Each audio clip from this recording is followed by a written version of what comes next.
ಗುಬ್ಬಿ ತಾಲೂಕಿನ ಹೇರೂರು ಬಳಿಯ ರಾಷ್ಟ್ರೀಯ ಹೆದ್ದಾರಿ ಪಕ್ಕದಲ್ಲಿಯೇ ತ್ಯಾಜ್ಯ ಸುರಿಯುತ್ತಿರುವ ಕಾರಣ ಈ ಮಾರ್ಗದಲ್ಲಿ ಸಂಚರಿಸುವ ಪ್ರಯಾಣಿಕರಿಗೆ ನರಕವಾಗಿದೆ.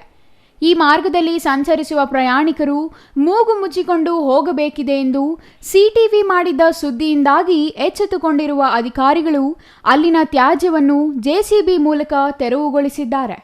ಅಲ್ಲದೆ ಇಲ್ಲಿ ಸುರಿಯುತ್ತಿರುವ ತ್ಯಾಜ್ಯದಲ್ಲಿ ಕೋಳಿ ಮಾಂಸದ ಅಂಗಡಿಗಳ ತ್ಯಾಜ್ಯವನ್ನು ಸುರಿಯುತ್ತಿರುವ ಕಾರಣ ನಾಯಿಗಳು ಹೆಚ್ಚಿನ ಸಂಖ್ಯೆಯಲ್ಲಿ ಈ ಭಾಗದಲ್ಲಿ ಸಂಚರಿಸುತ್ತಿವೆ.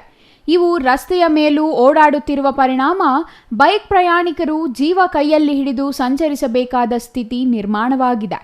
ನಾಯಿಗಳು ಏಕಾಏಕಿ ಬೈಕ್ಗಳಿಗೆ ಅಡ್ಡ ಬರುತ್ತಿರುವ ಕಾರಣ ಅಪಘಾತಗಳು ನಡೆದು ಹಲವರು ಗಾಯಗೊಂಡ ನಿದರ್ಶನಗಳು ಇವೆ ಎಂದು ಸಿಟಿವಿ ವರದಿ ಮಾಡಿತ್ತು. ಈ ವರದಿ ಪ್ರಸಾರವಾಗುತ್ತಿದ್ದಂತೆಯೇ ಗುಬ್ಬಿ ತಾಲೂಕಿನ ಹೇರೂರು ಗ್ರಾಮ ಪಂಚಾಯಿತಿ ಪ್ರತಿನಿಧಿಗಳು ಮತ್ತು ಅಧಿಕಾರಿಗಳು ಎಚ್ಚೆತ್ತುಕೊಂಡಿದ್ದು ಜೆಸಿಬಿ ಮೂಲಕ ತ್ಯಾಜ್ಯ ತೆರವುಗೊಳಿಸಿ ಸ್ವಚ್ಛತೆ ಮಾಡಿದ್ದಾರೆ.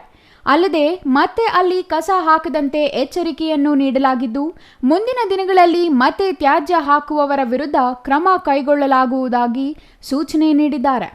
ಈ ವೇಳೆ ಮಾತನಾಡಿದ ಗ್ರಾಮ ಪಂಚಾಯಿತಿ ಅಭಿವೃದ್ಧಿ ಅಧಿಕಾರಿ ಚಂದ್ರಶೇಖರ್, ಹೇರೂರು ಸಮೀಪದ ಹೆದ್ದಾರಿ ಪಕ್ಕದಲ್ಲಿ ಈವರೆಗೂ ಸುರಿದಿದ್ದ ತ್ಯಾಜ್ಯವನ್ನು ತೆರವು ಮಾಡಲಾಗಿದೆ. ಅಲ್ಲದೆ ಮುಂದೆ ಇಲ್ಲಿ ಕಸ ಹಾಕದಂತೆ ಎಚ್ಚರಿಕೆ ನೀಡಲಾಗಿದ್ದು ಎಚ್ಚರಿಕೆಯನ್ನು ಲೆಕ್ಕಿಸದೆ ತ್ಯಾಜ್ಯ ಹಾಕುವವರ ವಿರುದ್ಧ ಕ್ರಮ ಜರುಗಿಸಲಾಗುವುದು ಎಂದು ಹೇಳಿದರು.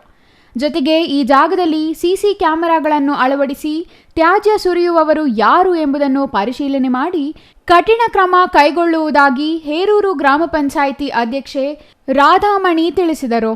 ರಂಗನಾಥ್ ಗುಬ್ಬಿ, ಸಿಟಿವಿ ನ್ಯೂಸ್, ಗುಬ್ಬಿ.